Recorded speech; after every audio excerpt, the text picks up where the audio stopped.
ایک صاحب میرے ہاں تشریف لائے، پریشان حال، سگریٹ پہ سگریٹ پھونکتے ہوئے، البتہ تازہ ترین ماڈل کی جاپانی کار میں سے برآمد ہوئے اور آتے ہی پوچھنے لگے، تم ہی ہو جس کا نام 50-50 میں بولتا ہے؟ میں نے شرمندہ ہو کر کہا، ہاں 50-50 والے جب کبھی تنگ دست ہو جاتے ہیں تو میرے نام سے لوگوں کو ہنسانے کی کوشش کرتے ہیں۔ اچھا، وہ بولے تو تم مشہور ہو بابا؟ میں نے کہا بس چند لوگ جانتے ہیں۔ کچھ لکھت پڑھت بھی تو کرتے ہو؟ ہاں کرتا ہوں۔ تو بابا لکھو۔ کیا لکھوں؟ کچھ لکھو مسالے دار، مزیدار، چٹپٹا۔ میں نے عرض کیا کہ میں مسالہ کمپنیوں کے لیے اشتہار نہیں لکھتا۔ کہنے لگے نہیں بابا، ہم ادھر کراچی سے ایک میگزین نکال رہے ہیں، تم اس میں لکھو، پیسہ ویسا بھی دیں گے۔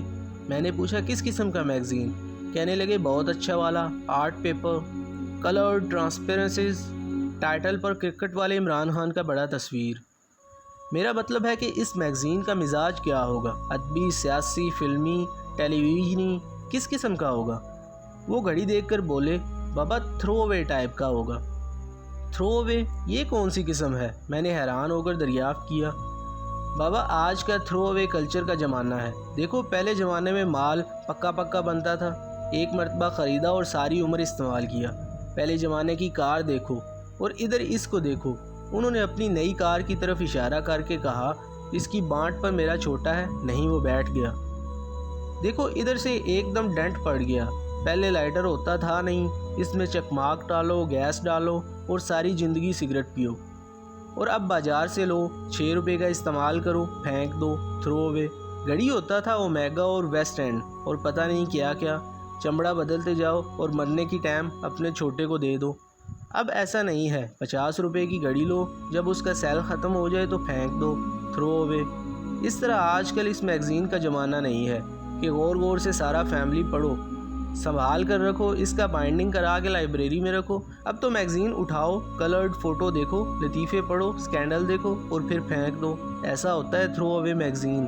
تم ادبی سیاسی پوچھتا ہے۔ میں نے عرض کیا کہ میرے لیے کیا حکم ہے؟ بولے بس تم کچھ لکھو، ہم کو تمہارا نام چاہیے، بڑا سارا فوٹو، بس کچھ لکھ دو، ہم چھاپ دیں گا۔ اور دیکھو مسالے دار ہو، کوئی ادب ودب اور اخلاق میں اخلاق مت ڈالنا، بلکہ تھرو اوے ہونا چاہیے۔ ایسا کالم نہیں ہونا چاہیے کہ لوگ سنبھال کر رکھیں۔ بابا اگر وہ میگزین سنبھال لیں گے تو دوسرا ایشو کیسے خریدیں گے؟ بس پڑھیں اور پھینک دیں، ایسا۔ میں نے کہا جناب یہ تو آپ بہت خطرناک باتیں کر رہے ہیں، ہم تو روایتی آدمی ہیں، اس قسم کا تھرو اوے کلچر ہمارے لیے مفید نہیں ہے۔ آج آپ کاریں، لائٹر، گھڑیاں اور میگزین تھرو اوے کر رہے ہیں، کل کلاں دوستیاں، محبتیں اور چاہتیں بھی تھرو اوے کر دیں گے۔ وہ مسکرائے، بابا یہ چیزیں تو شروع سے ہی تھرو اوے ہیں، دوستی کرو، کام نکالو اور تھرو اوے، اور یہ محبت وغیرہ تو بالکل یہی کام ہے بابا، ان دنوں تو یہی ملے گا۔ یہ سیاست والا لوگ کیا کرتا ہے؟ وعدہ کرتا ہے، ووٹ لیتا ہے اور پھر تھرو اوے۔ بابا ہم کو ماڈرن ہونا پڑے گا، ادھر یورپ میں یہی کلچر ہے، بچہ یا بچی جوان ہوتی ہے تو والدین اس کو تھرو اوے کر دیتا ہے، اور والدین بوڑھا ہو جاتا ہے تو ان کو اولڈ پیپلز ہوم میں تھرو اوے کر دیا جاتا ہے، یہی چلتا ہے بابا۔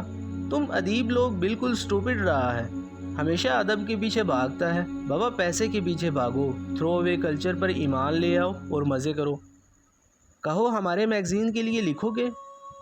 بالکل نہیں، میں نے میز پر مکہ مار کر کہا، ہم ابدی اور ازلی اقدار پر یقین رکھنے والے لوگ ہیں، ہم اپنی محبتوں، دوستیوں اور تحریروں کو تھرو اوے نہیں بنا سکتے۔ وہ صاحب ہنسنے لگے، بابا اپنے آس پاس دیکھو غور سے، سب ایسا کر رہے ہیں اور تمہیں معلوم نہیں؟ کہو لکھو گے؟ آپ کتنے پیسے دیں گے؟ میں نے یوں ہی پوچھ لیا۔ انہوں نے میرے کان میں چپکے سے ایک رقم بتا دی جو اتنی زیادہ تھی کہ میں اس کے لیے بہت کچھ تھرو اوے کر سکتا تھا۔ چنانچہ ان سے لکھنے کا وعدہ کر کے انہیں رخصت کر دیا۔ اسی شام جب میں لکھنے بیٹھا تو میرے تھرو اوے لائٹر کی گیس ختم ہو گئی اور میں نے اسے باہر پھینک دیا۔ تھوڑی دیر بعد میرا بیٹا باہر سے آیا تو اس کے ہاتھ میں وہی لائٹر تھا۔ ابو آپ نے اس لائٹر کو کیوں پھینک دیا ہے؟ میں نے کہا بیٹے آج کل تھرو اوے کلچر کا زمانہ ہے، چیز استعمال کی اور پھینک دی۔ یورپ میں تو لوگ بوڑھے والدین کو بھی تھرو اوے کر دیتے ہیں، لیکن ابھی ہم اتنے ماڈرن نہیں ہوئے۔ تو ابو وہ حیران ہو کر بولا، اگر ہم اتنے ماڈرن ہو گئے تو دادا جان کو بھی تھرو اوے کر دیں گے، اور ابو جب آپ بوڑھے ہو جائیں گے تو میں کیا کروں گا؟